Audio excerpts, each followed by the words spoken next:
Hello. ഇന്നത്തെ ദിവസം അത്യാവശ്യം വിചാരിച്ച പോലെ എല്ലാ കാര്യങ്ങളും പോയത്. ഇന്നലെ എൻ്റെ ഉറക്കം സെറ്റായില്ല. ഉറക്കം സെറ്റാവുകൊണ്ട് ഇന്നത്തെ ദിവസം പിറ്റേ ദിവസം രാവിലെ വൈകി എണീക്കുമ്പോൾ തന്നെ എൻ്റെ മിക്കവാറും ആ ദിവസം മൊത്തത്തിലാണ് പോകാറുണ്ട്. എന്താണെന്ന് എനിക്ക് അറിയില്ല. ചിലപ്പോൾ ആ ഉറക്കം സെറ്റായില്ല, രാവിലെ എണീക്കാൻ പറ്റിയില്ല, ആ ഒരു റിഗ്രറ്റ് കാരണമായിരിക്കാം. മിക്കവാറും ആ ദിവസം മൊത്തത്തിൽ തന്നെ എന്തെങ്കിലുമൊക്കെ ആയിട്ട് പഠിപ്പും കാര്യങ്ങളും എന്തെങ്കിലും നടക്കാണ്ട് മൊത്തത്തിൽ വെറുതെ ചിലപ്പോൾ ഫോണൊക്കെ നോക്കി ഇങ്ങനെ പോകും. അതാണ് ഇവിടെ മെയിനായിട്ട് ഫേസ് ചെയ്യുന്ന പ്രശ്നം തന്നെയാണ്. കാരണം റൂമിൽ തന്നെയാണ് കുറച്ചാളായിട്ട്. റൂമിൽ തന്നെ ഇരുന്നിട്ടാണ് പഠിക്കലും കാര്യങ്ങളൊക്കെ. നിങ്ങൾക്കറിയാലോ, ഞാൻ നാട്ടിലൊക്കെ വരുമ്പോൾ ഫുള്ള് ഇങ്ങനെ ഓടി കറങ്ങി നടന്നിട്ട് ഇവിടെ വരുമ്പോൾ എൻ്റെ ഒരു വേറൊരു രീതിക്ക് ഷിഫ്റ്റ് ആവാണ്. ഫുള്ള് റൂമിൽ തന്നെ ഇരിക്കുക, പഠിക്കുക, ആ ഒരു ഫ്ലോയിൽ പോവുക. അത് അതെനിക്കാണ് സെറ്റ് ആവാറില്ല. ആ, ഒട്ടും സെറ്റ് ആവാറില്ല. അപ്പോൾ അതിൻ്റെ ഷിഫ്റ്റിൻ്റെ ഒരു പ്രശ്നം കൂടി ഉണ്ട്. ഇപ്പം ഞാൻ വന്നില്ല, ഇവിടെ വന്നിട്ട് കുറച്ച് ദിവസമായിട്ടുള്ളൂ. അപ്പോൾ ആ ഒരു ട്രാൻസിഷൻ്റെ ഒരു എഫക്റ്റ് കൂടി ഉണ്ട്. അപ്പോൾ ഇന്ന് രാവിലെ വൈകി എനിക്കൊണ്ട് തന്നെ മൊത്തത്തിൽ ഒന്നൊരു ഇതായി, ശോകത്തിലായി. പിന്നെ നമ്മുടെ ചലഞ്ച് ഓൺ ഗോയിങ് ആയതുകൊണ്ട് എനിക്ക് തോന്നുന്നു ഞാൻ ചലഞ്ച് എടുത്തത്, ഞാൻ പറഞ്ഞില്ല, എനിക്കൊരു അക്കൗണ്ടബിലിറ്റി പോലെയാണ്. ഞാനിപ്പോൾ ഡോക്യുമെന്റ് ചെയ്യുമ്പോൾ എനിക്കൊരു അക്കൗണ്ടബിലിറ്റി കൂടും എന്ന് വെച്ചിട്ട് ആണ് ഞാൻ ചലഞ്ച് തുടങ്ങിയത്. അത് വർക്ക് ചെയ്യണമെന്ന് തോന്നുന്നുണ്ട്. കാരണം ഇന്ന് ഇതൊക്കെ സംഭവിച്ചെങ്കിലും മൊത്തത്തിൽ ശോകമായെങ്കിലും പഠിപ്പ് നടന്നില്ലെങ്കിലും ചലഞ്ച് ആയിട്ട് നമ്മൾ വിലയ്ക്ക് തുടങ്ങി. രാവിലെ തന്നെ ഇരുന്നിട്ട് രാവിലെ എനിക്കപ്പം തന്നെ ബുക്ക് ഇരുന്ന് വായിച്ചു തോന്നുന്നുണ്ട്. തൊട്ടടുത്ത് തന്നെ ബുക്ക് ഉണ്ടായി. എനിക്ക് തോന്നുന്നു നമ്മൾ ഹാബിറ്റ്സ് ബിൽഡ് ചെയ്യാൻ ഏറ്റവും ബെറ്റർ നമ്മൾ ആ എൻവയോൺമെന്റ് സെറ്റ് ചെയ്ത് കഴിഞ്ഞാൽ ഹാബിറ്റ്സ് ബിൽഡ് ചെയ്യാൻ പറ്റും. കാരണം ഇപ്പോൾ രാവിലെ എണീക്കുമ്പോൾ തന്നെ നമ്മുടെ ബെഡിന് തൊട്ട് സൈഡിൽ ഫോൺ ആണെങ്കിൽ നമ്മൾ ഒബ്വിയസ്ലി ഫോൺ പോയി എടുക്കും. കാരണം അത് തൊട്ടടുത്ത് തന്നെയാണ്. നമ്മൾ ആ എൻവയോൺമെന്റ് എങ്ങനെ നമ്മൾ ഇത് ചെയ്തേക്കണേ. പക്ഷെ ആ ബുക്കിന് പകരം ഒരു ഇനി ആ ഫോണിന് പകരം ഒരു ബുക്കാണ് ഇരിക്കണമെങ്കിൽ നമ്മൾ നേരെ ബുക്ക് എടുത്ത് ചിലപ്പോൾ വായിക്കും. ആ എൻവയോൺമെന്റ് ഭയങ്കര ഹാബിറ്റ്സ് ഇൻഫ്ലുവൻസ് ചെയ്യണമെന്ന് എനിക്ക് ഇപ്പോഴല്ല കുറെ നാളത്ത് തോന്നുന്ന ഒരു കാര്യം. ഞാൻ മിക്കവാറും എൻ്റെ ബുക്കിന് സൈഡിൽ എൻ്റെ ബെഡിന്റെ സൈഡിൽ ബുക്ക് ഉണ്ടാവും പൊതുവെ രാത്രി കിടന്നുറങ്ങുമ്പോൾ ഒക്കെ. അപ്പൊ ഞാൻ അതുപോലെ തന്നെ കാരണം രാത്രി ചിലപ്പോൾ ഞാൻ ബുക്ക് വായിച്ചിട്ട് കിടന്നുറങ്ങാറുണ്ട്. അതുകൊണ്ടാണ് ഒബ്വിയസ്ലി. അല്ലാണ്ട് ഞാൻ ഉറങ്ങാനായിട്ട് ബുക്ക് സൈഡിലെ ചായ സ്കീമല്ല. അപ്പോ അപ്പൊ ഇന്ന് രാവിലെ എനിറ്റപ്പോ എൻ്റെ സൈഡിൽ ബുക്ക് ഇരിക്കണ്ടായി. അപ്പൊ ഞാൻ എടുത്തു കുറച്ചു നേരം ബുക്കിൽ നിന്ന് വായിച്ചു. അപ്പൊ ഒന്നും അത്യാവശ്യം കുഴപ്പമില്ല. അല്ലെങ്കിൽ ഞാൻ മൊത്തത്തിൽ ഓവർ തിങ് മൊത്തമായിട്ട് ഇങ്ങനെ ബാഡ് അടിച്ച് പോകാൻ. ചിലപ്പോൾ ഫോൺ തന്നെ രാവിലെ എടുത്താൽ പിന്നെ ആ ദിവസം പോയി. ഫോൺ ഇങ്ങനെ നോക്കി ഇങ്ങനെ ഇരിക്കുക തന്നെയാണ്. കാരണം വേറെ അങ്ങോട്ട് പോകേണ്ട ആവശ്യമില്ല, നമ്മൾ റൂമിൽ നിന്ന് പഠിക്കുകയാണ്. അപ്പോൾ രാവിലെ നിന്ന് ബുക്ക് വായിച്ചു. അതിനുശേഷം ബാക്കി ചെയ്യാന്ന് വെച്ചിട്ട് ജേർണലിംഗ് ചെയ്തു രാവിലെ തന്നെ. അപ്പോൾ രാവിലെ ബുക്ക് വായന ജേർണലിംഗ് ചെയ്തു.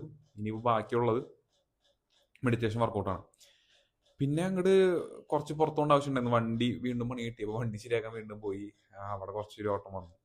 പിന്നെ അതിനുശേഷം ഉറക്കം ശരിയാവാത്തതിന് ക്ഷീണമുണ്ടായി. അപ്പോൾ ഉറങ്ങി തീർത്തു കുറേയൊക്കെ. പിന്നെ ഉച്ചയ്ക്ക് ശേഷമാണ് മെഡിറ്റേറ്റ് ചെയ്തത്. മെഡിറ്റേറ്റ് ചെയ്തപ്പോൾ കുഴപ്പമുണ്ടായിരുന്നില്ല. അങ്ങോട്ട് ഫോക്കസ് ചെയ്യാൻ പറ്റിയില്ല. പൊതുവെ ഫോക്കസ് ചെയ്യണ പോലെ ഫോക്കസ് ചെയ്യാൻ പറ്റിയില്ല. ഞാൻ വേറൊരു ഐഡിയനെ പറ്റി ആലോചിച്ചിരിക്കും കുറച്ച് നാളായിട്ട്. അപ്പോൾ അതിനെപ്പറ്റി കുറച്ച് ആലോചിച്ച് പോയി. പക്ഷെ എന്നാലും വലിയ ഒരു ഫോക്കസും കിട്ടിയില്ല മെഡിറ്റേഷൻ ചെയ്തപ്പോൾ. എന്നാലും കുഴപ്പമില്ല, നമ്മൾ ആ മെഡിറ്റേഷൻ കംപ്ലീറ്റ് ചെയ്തിട്ടുണ്ട്.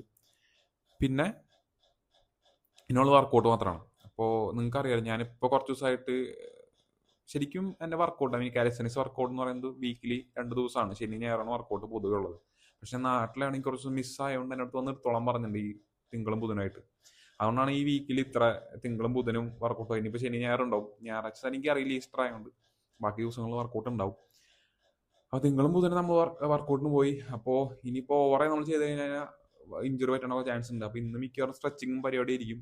അല്ലെങ്കിൽ മിക്കവാറും റെസ്റ്റ് എടുക്കും. കാരണം ഇനിയിപ്പോൾ നാളത്തെ ദിവസം എങ്ങനെ എനിക്കറിയില്ല. അപ്പോൾ ഇന്നലെ നാളെ റെസ്റ്റ് എടുക്കാൻ നമ്മൾ പ്ലാനിലാണ്. കാരണം ശനിയാഴ്ച എന്തായാലും വർക്കൗട്ട് ഉണ്ട്. അപ്പോൾ ഇന്ന് മിക്കവാറും സ്ട്രെച്ചിങ്ങും പരിപാടി നിർത്തിട്ട് നാളെ ഒരു കംപ്ലീറ്റ് റെസ്റ്റ് കൊടുത്ത് കഴിഞ്ഞാൽ ആ ബോഡി ഒന്ന് റിക്കവർ ആയിക്കോളും. അങ്ങനെ ഞാൻ ഇപ്പോൾ ആലോചിക്കണം, നോക്കട്ടെ. അപ്പോൾ അങ്ങനെ ഇന്ന ദിവസം ഇനിയിപ്പോൾ വർക്കൗട്ടാണ് മാത്രം ബാക്കിയുള്ളൂ. ബാക്കി ചാലഞ്ച് നമ്മൾ നിർത്തിയിട്ടുണ്ട്. നമുക്ക് നോക്കാം. എനിക്ക് തോന്നുന്നു ചില ദിവസങ്ങൾ ഇങ്ങനെയായിരിക്കും. എൻ്റെ ഒരു അനുഭവത്തിൽ എന്ന് പറയുന്നതാണ്.